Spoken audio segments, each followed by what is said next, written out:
Hi YouTube, I'm Daniel Claremont. I'm the Acadian therapist. I want to thank you for sticking with me so far in this whole YouTube video thing. It's a bit of an experiment for me, but hopefully you're still finding the content useful. And if you do, I'd really be grateful if you'd hit like and subscribe below. Tell you the reason why is I'm hoping to keep making videos about things that, well, will hopefully be helpful for people, will hopefully improve the quality of people's lives. So just different facts and strategies and things. So if you hit like and subscribe, it makes it a bit easier to get the word out. But today we're going to tackle something that I hear so often in my practice, but even in life, which is I want to stop thinking about ...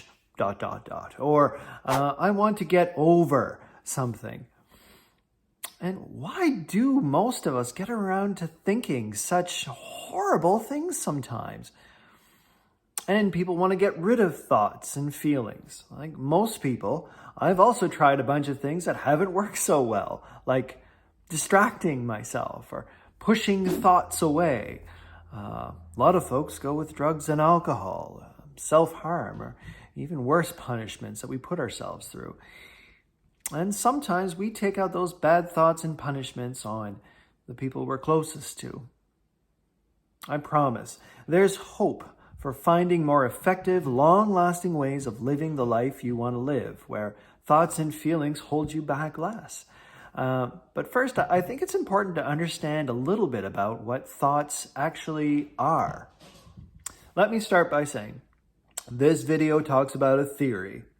And like with any new idea you come across, you should come at it open-minded. You should not just take my word for it, but if it's interesting to you, do a bit more research. Don't worry, that doesn't have to be too hard or stressful. And like my blog entry on evidence-based practice that I put up last week, it might help you get started. I'll put a link to that below. And when it comes to the meaning of thoughts and feelings, memories, and mental health, there are a lot of different ways people make sense of them. Often in session, we'll try out different ways of looking at what our thoughts, dreams, where our fears come from, and what they mean. Some folks like to explore spiritual explanations of good and evil, what role God put them on the planet for. Some people are convinced that that's just how people in my family are, and they can feel pretty hopeless about it. But today, I'm going to invite you to tag along on a trip through a specific theory about what thoughts are, how these affect what you might call day-to-day life, and gives hints for how maybe we can do something to get life more on track. If this theory doesn't work for you, feel free to chuck it out the window and hopefully come back next time for something different that maybe fits a little bit better. So what I'm going to talk about today comes from a lot of research on brain development, but mostly from my understanding of something called Relational Frame Theory. And if you've never heard of that, you're not alone, I promise. And I promise you, it can be such a slog, a complicated thing to get through. But for anyone interested, I can recommend a really good book that even now, I'm halfway through my second read of it, I'm still learning more depth about this concept. So, I want to take you back to the beginning. When you were a baby, you spotted an apple. A loving person in your life said, "Apple." Eventually, you said, "Apple," back. And that person cheered and smiled, and you smiled, and it was a whole big thing, a whole big production. These were probably the best parties you ever attended in your life. Unfortunately, you don't remember how exciting that was because you just didn't have the words. But believe me, you were working on it. Starting with that very first word you ever said. Most of us have heard a few stories about that first word. One word became 2, then 5.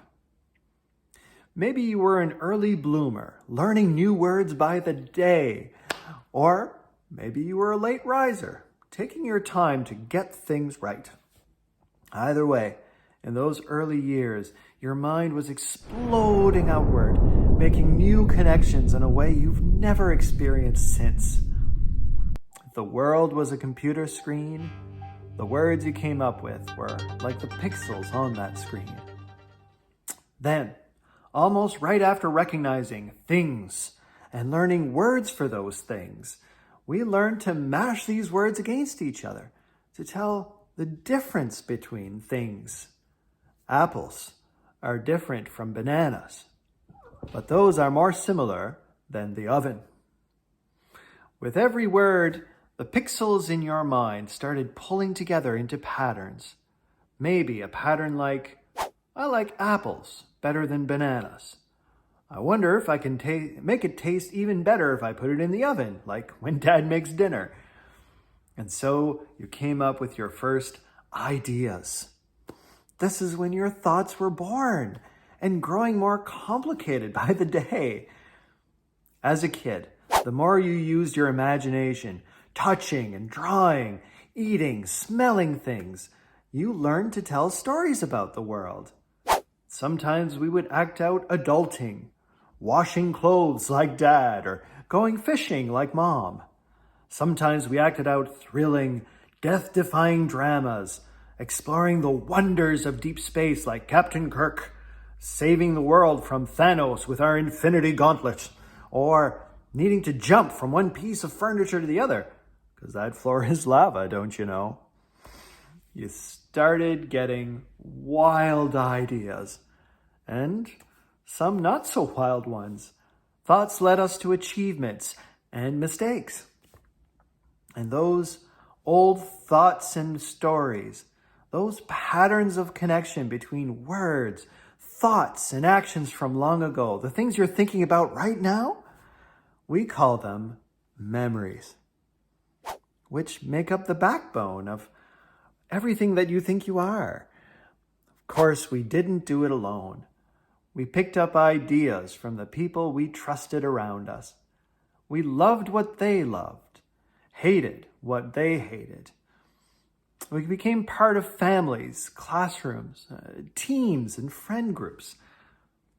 Some of these thoughts others gave us opened us up to even more ideas, and some closed us off. Some of the rules we picked up on about how to act, what's really important in life, even basics about how safe or dangerous the world really is. All of these affected what we thought was possible, what we're capable of, or how to react to people. Often, it still does.